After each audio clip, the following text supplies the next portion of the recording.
Okay, so next we're going to move on to our final session for the morning, and it is titled Reinventing the vSOC using Agentic AI. vSOC, of course, as you all know, is Vehicle Security Operations Center, sometimes called a PSOC, a Product Security Operations Center. And we've talked many times this morning, and I think we'll talk many times throughout the conference about AI and Agentic AI and the promises that it holds, but also some of the very difficult security risks that they pose. So our moderator for this is going to be Mr. Giuseppe Serio. He is a VP of Market Development at Upstream, which I think many of you know is a leading vSOC provider for our industry. Prior to his role at Upstream, he was at IBM working on connected vehicles and automotive security, as well as PwC, where he was a strategy consultant.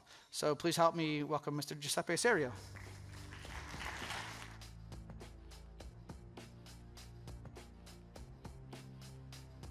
Thank you.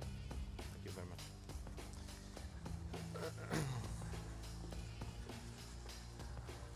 Hi, everyone.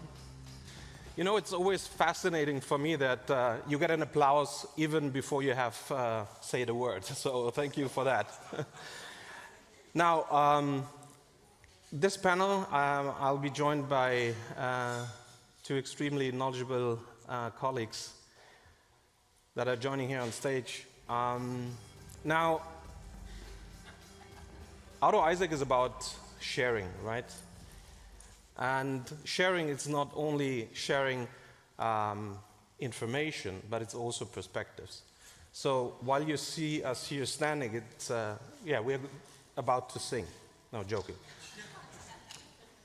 The reason why we are standing here is because it's all about perspective, and we want to shift perspective. So there is a ton of photos, pictures taken from the hall to the stage. We want to revert that. So since this is the session before lunch, I would encourage you, if you could do me a favor, can you raise your hand so we'll do a selfie from the stage to the audience and we'll have some fun. Is that okay? Is that a deal? Let's do it. Thank you so much.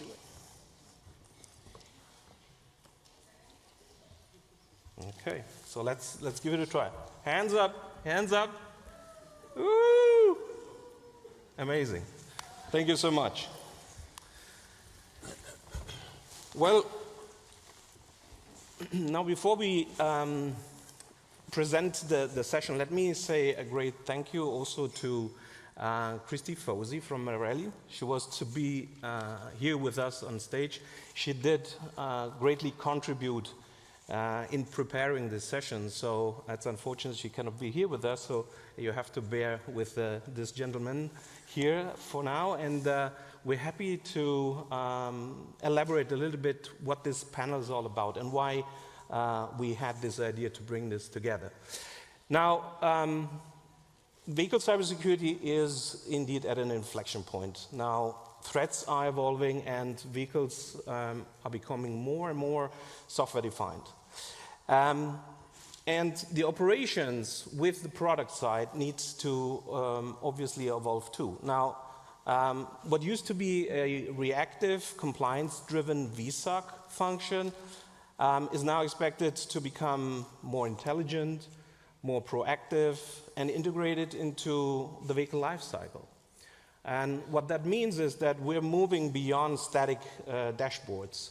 Dashboards did tell us what happened and they tell us what happened, but probably they lack the ability to decide, maybe prioritize, or even intervene.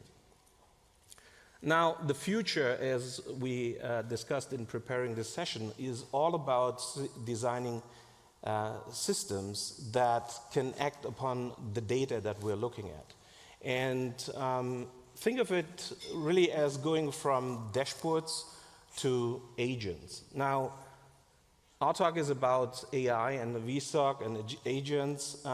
Specifically, Agentic AI has really the potential to redefine how we detect, respond, and why not even anticipate threats. And that shift, it's important to point out, it's not just a new technology. It changes how we think about the operations We'll talk about the new roles that we may need to think of, how we do investigations, and ultimately the governance framework around it. So this is exactly what we want to unpack today. I think it was important to give that up front so you know the context of our discussion here.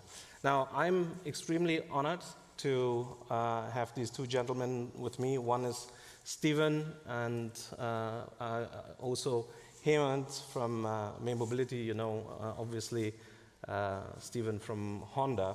Now, each one of them brings a unique perspective. As I said, we wanted to have the entire value chain from supplier to the OEM to a mobility innovator. Now we'll focus on a conversation on just the two of us, so let's dive in. Now, before I let you introduce, can you share with the audience here one fun fact? What's something about cars or the tech that first got you excited into and about this industry? So I'm gonna go to the next slide. So before you present, Stephen, okay, why don't you share that fun fact? You know, back in the old days when I was a kid, and you could actually use regular tools on cars, I actually had the good luck of actually changing out some brake shoes on one of the cars at the house. And for those of you who remember drum brakes, that was definitely not an easy thing. But it did get me excited about the possibilities of being able to actually tinker on those vehicles, and that's what got me interested in auto. Very much. So maybe you want to add to your role today? Oh, sure. So I'm currently responsible for cybersecurity globally for Honda. I've been in this role since the beginning of our fiscal year this year. For the prior 5 years, I was essentially a North American CISO, and I'm also on the board of directors for the Auto ISAC. Thank you very much. So handing over to Hemant. Hemant, your company is quite a new member of the Auto ISAC community. So as you do the fun fact and introduce your company, maybe you can share a little bit more about your company. For sure. No, thank you, Giuseppe. That means a lot to me. And I think, you know, first off, it's truly an honor to be here at Auto ISAC. So my name is Hemant Tadapalli, and I lead security and compliance here at May Mobility, which we kind of talk about. But I guess something that's fun about, you know, technology in the car industry right now is autonomous vehicles, right? I think, you know, as we are going into an era of multiple companies really focusing on the self-driving capabilities in a lot of their vehicles and their fleets, we're coming into an era where self-driving is going to be the future, and I really believe that the future is here. It's right now, right? So let me talk about May Mobility and, you know, what the company is.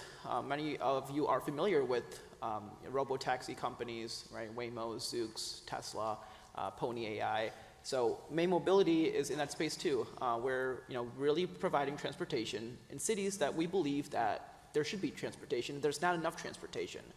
So we expanded around 13 to 14 different cities across the US, as well as in Japan. Most recently, we've secured partnerships with Uber and Lyft. So starting later this year, you know, in Atlanta, we've actually launched for people to use the Lyft application and actually get onto vehicles, in autonomous vehicles. And then later this year in Arlington, Texas, people on the Uber application can also ride in our vehicles too. So I lead security and compliance here at May Mobility. Previously used to work for Governor Rick Snyder, helping small and medium-sized companies across the US with cybersecurity and compliance needs. And before there, used to work at Google, specifically the Mandiant sector for threat intelligence, as well as some of the security consulting practices of Google. And started off my career at consulting firm Alex Partners. Thank you very much for the introduction. So let's jump into our discussion here. So now that you know, we kind of laid the foundation of discussing what the future will hold in terms of our industry, I'm particularly interested in how you think that the operations around vehicle cybersecurity will evolve. And I mentioned earlier that it's not just a mere watching on dashboard, but it's probably how we can go the next step and go from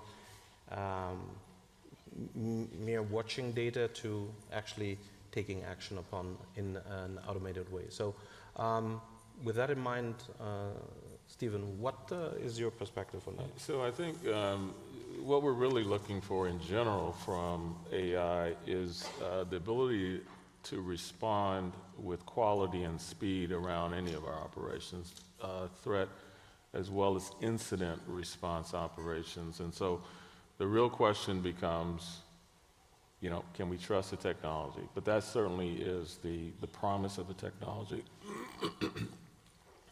And then, of course, we want to be able to leverage some of the predictive capabilities that we think AI might be able to help us identify, you know, threats in advance so we can be strengthening our defenses before they come. But the other real concern, I think, again, with the cars as well as the back-end systems, we just did a tabletop exercise yesterday, and the scenario of the exercise was there was a car attack, and then it bled into the servers on the back end. Vulnerability management across the spaces that we're responsible for is a pretty big deal. The amount of vulnerabilities that are out there, as you guys know, are really great. And so using this technology to help, again, identify and prioritize the kinds of vulnerabilities that we need to attack now, as well as incorporating, even in real time, your defenses. So your countermeasures then get compared against the threat, and you know you can rank them or prioritize them in a way. So I think that's a lot, and obviously you want to be able to respond quickly. So I mean, obviously it has the speed scenario with the quality. And so those are kind of things that we're certainly looking at as we think about the promise of this technology. Yeah. What about you? No, for sure. This is such an interesting topic because I think vehicle cybersecurity operations are no longer just about the risk evaluations, the monitoring, and the reacting, right? They're evolving towards the agentic AI portion. So at May Mobility, for example, we have something called MPDM, which stands for multi-policy decision making. Right? And you know, vehicle security operations is really important in that because that model is actually predicting every single capability to go left, to go right, go straight, go back, right? It's communicating with the different sensors inside the vehicle. And I think this is where a lot of the AI, particularly around agentic AI, is really talking about ways that we can secure our model that we're using at the company, but also ensuring that we're, you know, mitigating risks in the near future that this can evolve into, right? The Open Web Application Security Program, OWASP Top 10, you know, they have the Agentic AI framework that they utilize for a lot of the developers that are really looking forward to embedding security in the CI/CD pipelines. So this is just a building block just for tomorrow, and I think there's a lot more that engineers can do today. Yeah, absolutely. Now let's move to the next question.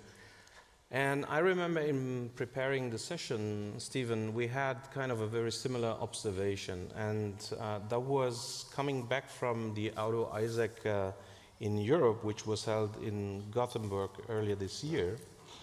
You know, most of the conversations, and also based on the agenda, it was not really about AI.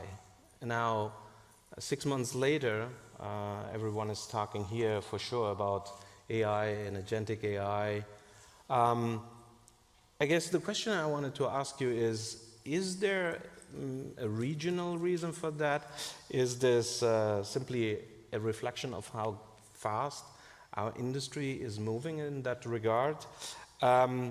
Or is it, you know, something that is just pure coincidence?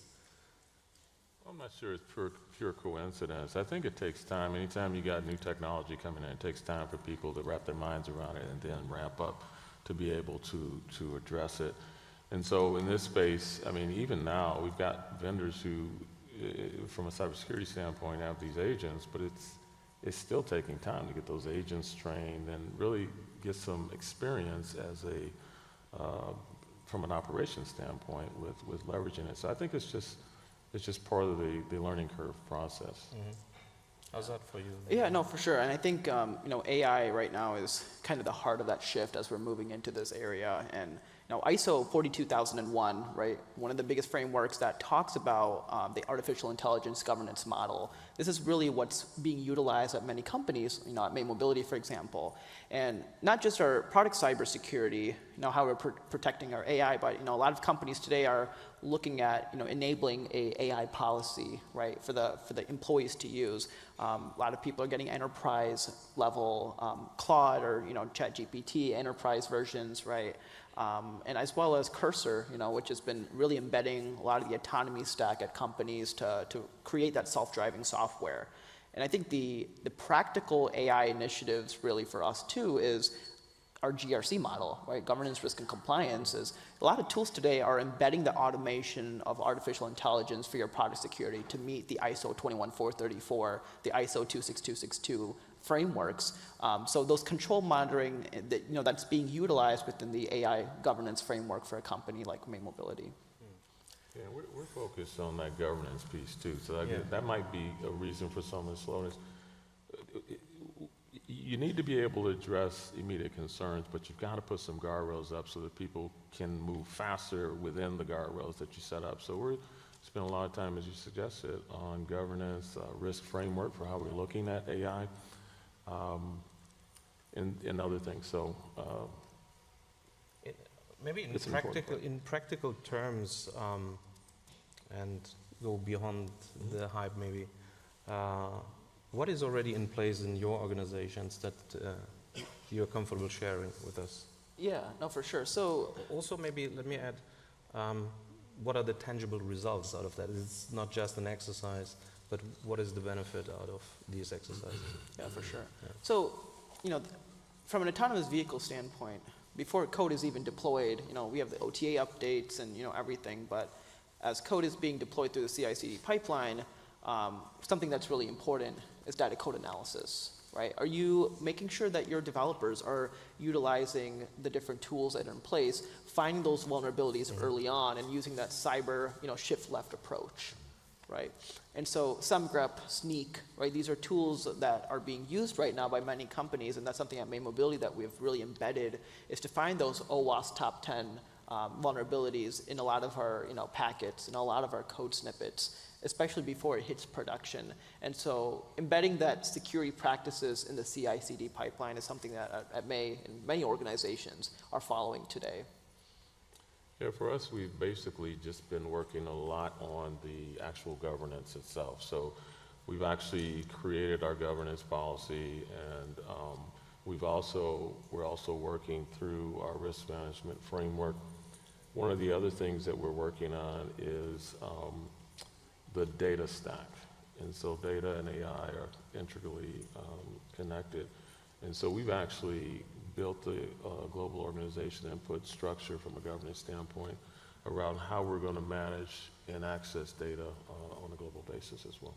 Yeah, I think you touched on a very important point. Data is, I think, a fundamental item here. Now, when we look beyond the practical side of it, obviously there's a downside to it. And what AI clearly introduces is not only potential for the good, but as we know, it introduces a lot of potential new risks. And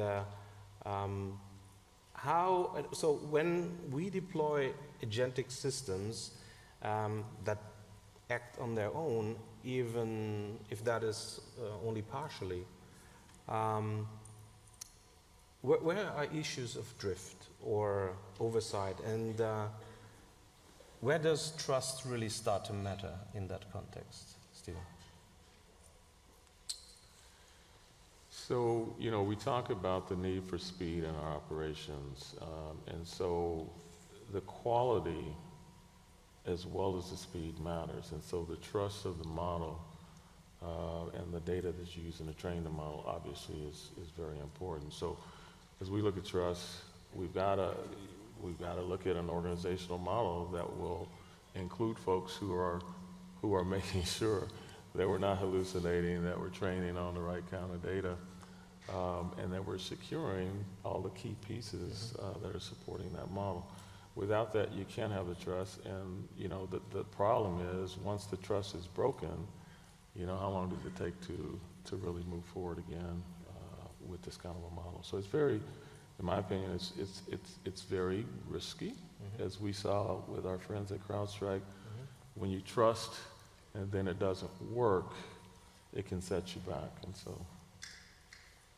That's a great example.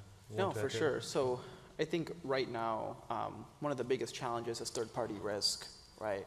And as you are bringing on vendors, throughout your company, I think there should be a clause that the vendor should not be putting your information into an LLM, right? It can expose data, right? And there's a lot of risks from the OWASP standpoint that do exist. We've seen a lot of the data model poisoning attacks happen in a lot of these LLMs, SQL injections, and I guess from a autonomous vehicle standpoint, the telemetry data, for example, that's being manipulated for a vehicle to go in a specific direction, as well as just the command center where the fleets are, right? I mean, if one attack really takes control, lateral movement, right, in cybersecurity may occur where one fleet may affect another fleet and the entire ecosystem is affected. And that's where agentic AI and the risks around that come into place. Yeah. Absolutely. Now, if we move on to the next question, I think we need to extend the conversation also in terms of the skills and the people. Now, it fundamentally changes how we work, and we have seen examples. Everyone today is using some way, shape, or form AI. Now, it's also changing eventually who we need on our teams and how we structure those teams and the skills that we value in that context. So we're seeing new roles emerge. I think this is clear. It's here, and those roles are like AI operations, model validation, it's prompt engineering. Those type of roles weren't on our radar a few years ago. But this isn't just about the people, right? I mean, if we go beyond the standard security triad, CIA, confidentiality, integrity, and availability, I think based on our discussion, what this really introduces is the idea of responsibility at the end. So responsive and trustworthy AI. So as AI becomes more capable of things, we need to ask ourselves, so what decisions, if any, should be allowed? And in particular, that is a fundamental question in cybersecurity, right? Now, given, first and foremost, in our industry, safety is king, right? And mobility, that's the number one. And how do you or your organization think about balancing those benefits of, on one hand, automation, but also, and I think this is a very important concept in the industry, is about risk appetite of organizations and how they deal with. And ultimately, again, the idea of trust, if not also ethics. How do you think that those systems, because we are just at the beginning, as we understand, how do we ensure that those systems are behaving the way they are designed and are not drifting ultimately in something that is more dangerous? Stephen? I'm looking to Or take that one. you go. No, for sure. I think the literacy part is important, right? A lot of individuals today, working with the people operations team of your company, deploy training for the people that need to know how to use AI responsibly. At May Mobility, I have an AI task force, for example, people from different departments that have a say into how we release our models, at the company. And most importantly, I think one of the biggest things is having the framework, you're doing the risk assessments not just on an annual basis, but incorporating it, on a quarterly or monthly basis to making sure that you're, staying more proactive of the security alerts and security threats in the AI space. And obviously, with AutoISAC, there's great news feeds that come in when it comes down to the threat actors that are targeting a lot of our companies in the United States and globally. And this is where AI plays a big role, especially if it's making an impact, but also trusting the impact to make on your organization. And using the responsible matrices to really evolve the agentic AI workspace at a company is going to be important. Let me be more direct. So specifically, how do you think we can orchestrate? Because at the end, these are multiple agents that are out there and doing some way or shape or form interact in terms of cybersecurity. So how do we become, as organizations, good at orchestrating ultimately those agents instead of just what we're used to do today, read dashboards? Yeah, it's really staying ahead, and I'm going to say it. It's like you need to invest the money into the security solutions, right? Charlotte AI, that's part of CrowdStrike, for example, right? A lot of these EDR platforms and a lot of the platforms that are being released today, legacy-wise too, are now coming up with AI capabilities to turn on and start using at an organization. The different assets, for example, at May Mobility, we have our vehicles, we have our fleets, we have our data that we're using, but we need to protect that data. And using an AI tool to give not direct access, but governance access, to govern access around what has to be done is going to be really crucial here. Yeah. I think in some of the same ways, we've set up a governance body who's looking at the model themselves on a regular basis to make sure that it's doing what we expect it to do. We're also building that inventory of the kinds of AI solutions that we've been using to try and jumpstart other opportunities within the company. But it really gets down to a regular review of what's happening with that, especially early on, because this is all learning for all of us. Yeah, I think that brings us to the next question. So ultimately, it's a journey. The journey just got started. So if we look ahead for the next 12 months or so, now, where is AI, from your perspective, likely to make the most immediate impact? And what steps are you taking to get there?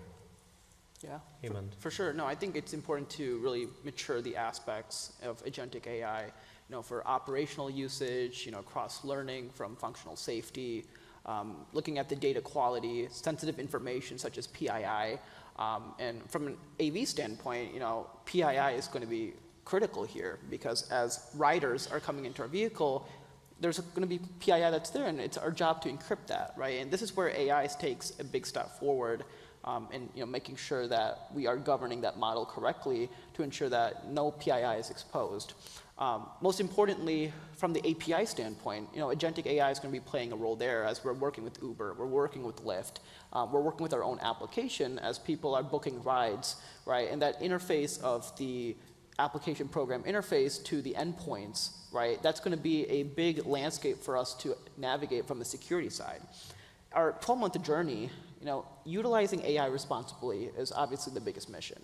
But as Stephen, you mentioned about tabletop exercises, including AI into the tabletop exercise, the scenarios, right? What if there was a denial service attack on your fleet, right? What if there was an agentic AI overflow, buffer overflow, whatever OWASP or AI-related attack that occurs at a company or even your vehicle? What can you do now to prevent that situation later? And those are kind of the steps that we're taking as a company, is to utilize AI within our MPDM stack as well as developing it. I know AI, people are saying it's been the biggest thing, but realistically, when the iPhone 4S came out, Siri has always been here, right? That is an AI tool that's been really navigating the space. So kind of going forward, I think our 12-month journey is really bringing AI into our ecosystem, growing it, responsibly using it, and making sure that people are aware of the threats and vulnerabilities. Yeah, we're looking at using it in some of our customer-facing environments, including the vehicles, to help the call center agents identify and address, customer issues in advance. We're also going to be using it a lot on the back-end side around security operations for threat operations on the cyber side. Yeah, so one of the last bullet point here is the industry collaboration. So what do you think we here as a community could or should do in order to make this journey that we discussed not so much of a risk? And how can we collaborate to make this a smooth transition into AI and agentic AI? And whatever comes with it. I know that's probably a $1 million question, but maybe you have a few thoughts on that. Yeah, for sure. Some insights that I'd like to share is collaborate with one another when it comes down to the challenges that you're facing, the best practices, using the ISO 42001 framework for responsible AI usage, and map those controls to your organization and share with others how you're mapping those controls. I think one of the biggest things too is understanding the threat landscape, right? Really communicating with one another if they are facing any challenges with the threats that are coming in. And most importantly is, as AI is being utilized at a company, see what ways that you can utilize it even further but responsibly. And lastly, I think it's the enterprise versions. Don't have an engineer or whoever use their personal ChatGPT account, right? Because when they leave the company, they still have access to source code. They still have access to the information that they were using. Create an enterprise version, purchase an enterprise version for whatever model that you're planning on using for the company, especially during the onboarding and offboarding processes at the company too. So I think the Auto ISAC is a really good place for clearinghouse kind of activity. So there's a real opportunity, I think, for us to share learnings and insights, and they kind of have the ability to curate them and distribute them in a controlled manner. One of the things I think that we don't really take enough advantage of, and I think it's, I had the problem when we had a big cyber attack, is really getting comfortable with being uncomfortable about sharing information. I think Faye mentioned it earlier this morning that the bad actors, they work around the clock. They don't look at geographic boundaries or have legal. So they have ways of attacking us as an industry that we can't attack back in the same way. And so what would be good for us is to really get a closer confederation, if you will, around things that aren't competitive advantages, but do strengthen the industry and allow us to focus on being competitive. So as you listen to the rest of the summit, I think, and you leave out of here this week, really think about how you might be able to be more open to sharing information in whatever control fashion that makes sense. Okay, so that would be my thoughts. Yeah, excellent. Thank you for that. So I would like to say a big thank you to you. Now we're about to get food for the soul, but I hope that this conversation was good enough for food for thoughts. And we believe it's clear, AI isn't just another fad, it's not another tool. It's a force that is really reshaping how we think about talent, technology, and ultimately also trust in vehicle cybersecurity operations. So the journey that we have ahead will require collaboration, as you rightly said, but also transparency and vigilance. With that said, I think the conversation today shows that we are on a trajectory, we are on a road towards this new domain, and I think that is what we wanted to share with you today. And if there are any question, we're happy to do that, unless hunger is not too big. Yes.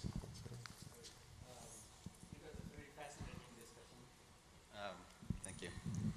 Thank you for very fascinating discussion and a lot of good knowledge.